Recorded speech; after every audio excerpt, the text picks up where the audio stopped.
નમસ્કાર ખેડૂત મિત્રો, હું ભાવિન પટેલ. તમે જોઈ રહ્યા છો ખેડૂત સફર ગુજરાત. તો મિત્રો, આજે આપણે એક ખેતરમાં આવી ગયા છે કે જેમાં ચોળીની ખેતી કરેલી છે, ની અંદર કાલિંગડાની પણ ખેતી કરેલી છે, અને મકાઈની પણ ખેતી કરેલી છે, અને કપાસની પણ ખેતી કરેલી છે. તો આપણે ખેડૂતને મળીએ અને એનો પરિચય લઈએ, એને પૂછીએ કે ભાઈ તમે આ ખેતી કરી 5 જાતના પાક અંદર આંતર પાક તરીકે કર્યા, તો એમાં કયું ખાતર આપ્યું, કઈ દવાનો છંટકાવ કર્યો, કેટલી આવક થાય અને કેટલો ખર્ચો થાય. તો ખેડૂતભાઈ, તમારો પરિચય અમારા ખેડૂત મિત્રોને આપશો? મારું નામ પટેલ પંકજભાઈ મહેન્દ્રભાઈ, ગામ માધુપુરા, તાલુકો સિદ્ધપુર, જિલ્લો પાટણ. સરસ. તો મિત્રો, આજે આપણે પંકજભાઈને મળ્યા અને એમને પૂછીએ કે ભાઈ તમે આ ચોળીનું વાવેતર કર્યું, તો ચોળીની વાવેતર તો કર્યું, પણ તમે આંતર પાક તરીકે કયું વાવેતર કર્યું? અમો ભાવિનભાઈ કેવું ખબર, અમે કપાસ વાયા અને ચોરી વાઈ, પછી પેલી બાજુ કપાસ અને કારેંગરો બે વાયો. એમાં તો મલ્ચિંગ કરેલું જ હતું, એમાં ફેર ચોરી દીધો. અત્યારે ટ્રેક્ટરના ખર્ચા પોહાય એમ નહીં આપણે. સરસ. તો મિત્રો, તમે પણ જોઈ શકો કે આપણે એક મલ્ચિંગ કરીએ તો એની અંદર 3 થી 4 પાક આપણે વાવીએ, બીજી વાર પણ વાવીએ, ત્રીજી વાર પણ વાવીએ, તો આપણે મલ્ચિંગ કરેલો ખર્ચો પોસાય અને આપણે વધારાનો ખર્ચો થતો નથી, અને આપણો એટલો ખર્ચો બચી જાય અને આપણે આવક સારી રીતે મળતી હોય. તો પંકજભાઈ, તમારા આ ચોળી વાય કેટલો સમય થયો? આ ચોરી વાય ભાવિનભાઈ લગભગ 2 મહિના થઈ ગયા. હવે ઉતારવાનું ચાલુ થઈ છે. આજે થોડી ઉતારી છે, હવે રેગ્યુલર ઉતારવાનું. આ થોડું પવનના કારણે ફૂલ બેસતો નતો, પણ હવે ચાલુ થઈ જાય થોડી. તમે આ મલ્ચિંગ કર્યું અને આ વાવેતર કર્યું, તો તમારો ખર્ચો કેટલો આવ્યો? અમારા મલ્ચિંગ નો 2800 રૂપિયા રોલ આવ્યો હતો, 1000 રૂપિયા ટ્રેક્ટર આવી લીધા. એમ કરીને 1000 રૂપિયા નીચે ખાતર નાખ્યું હતું. એમ કરીને 4000 જેવો ખર્ચો થયો હતો. 1 વીઘાની અંદર 4000 મલ્ચિંગ નો ખર્ચો પડ્યો. આમાં તમે પાયાની અંદર કયા કયા ખાતરો આપ્યા? પાયા આમ તો અમે ખાલી ઓનલી પર કાલા કીટ આલી છે, બીજું કોઈ નોખ્યું નહીં. અને સાણિયું ખાતર ને એવું કઈ? સોની નોખેલું, સોની તો ભરેલું જ હતું આપણે પેલા. તો મિત્રો, અમને પંકજભાઈ જયારે વાવેતર કર્યું ત્યારે એમને કાલા કીટ એટલે શું આવે? કાલા કીટમાં શું આવે? 7-8 બધો અલગ અલગ ખાતર આવે, નોખી દીધો અંદર.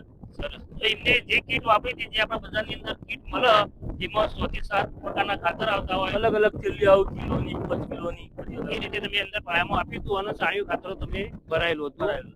તો ટોટલી ખર્ચો તમારે કેટલો આવી ગયો? એમ ટોટલી ખર્ચો તો ગણો ને 8-9 હજાર જેવો તો થઈ ગયો બધો આખા ખેતરનો. એ વીઘાની. અને આના પહેલા તમે આ ખેતરમાં શેનો પાક લીધો તો? તમે આના પહેલા મલ્ચિંગ કરેલું જ હતું, એની અંદર તમે વાવેતર કર્યું હતું, તમે એના પહેલા કયું? આમાં ચોરી અને કારેંગરો હતો પેલી બાજુ, પણ એમાં અમારે સારું એવું અમને 60,000 નું કમ્પ્લીટ થઈ ગયું હતું બધું, એટલે કોઈ નુકસાન તો નહીં અમારે. સરસ. તો મિત્રો, જો પંકજભાઈ, મેં તમને ચોળી અને કારેંગાનો વિડીયો મારા ચેનલની અંદર મૂકેલો હતો, તો એમાં તમને બતાવ્યું હતું કે અમને 60 થી 70,000 ની આવક અડધા વીઘામાં થઈ ગઈ હતી, અને એ પાક કાઢ્યા પછી એમને ફરીથી કારેંગાની ખેતી કરી અને આંતર પાક તરીકે કપાસની પણ ખેતી કરેલી. તો પંકજભાઈ, તમને કેવું લાગે કે કપાસ અને કારેંગાની ખેતી થઈ શકે? થશે તો ખરી જ, હવે થઈ તો જઈએ ભાવિન. બીજો કપાસ તો કમ્પ્લીટ દેખાવા માંડ્યા, કારેંગરો બી વેલા હવે દેખાવા માંડ્યા. સરસ. અને આ બાજુના અડધા પાકમાં એમને ચોળી અને કપાસનું આંતર પાક તરીકે ખેતી કરેલી. તો સરસ મજાની એમને ખેતી કરેલી. તો ખેડૂત મિત્રો, તમે પણ આ રીતે ખેતી કરો. તો પંકજભાઈ, તો તમે આ રીતે ખેતી કરવાથી આપણને શું શું ફાયદા થતા હોય? ફાયદો તો જો ભાઈ, તો અત્યારે ટ્રેક્ટરના ખર્ચા પોહાય એમ નહીં.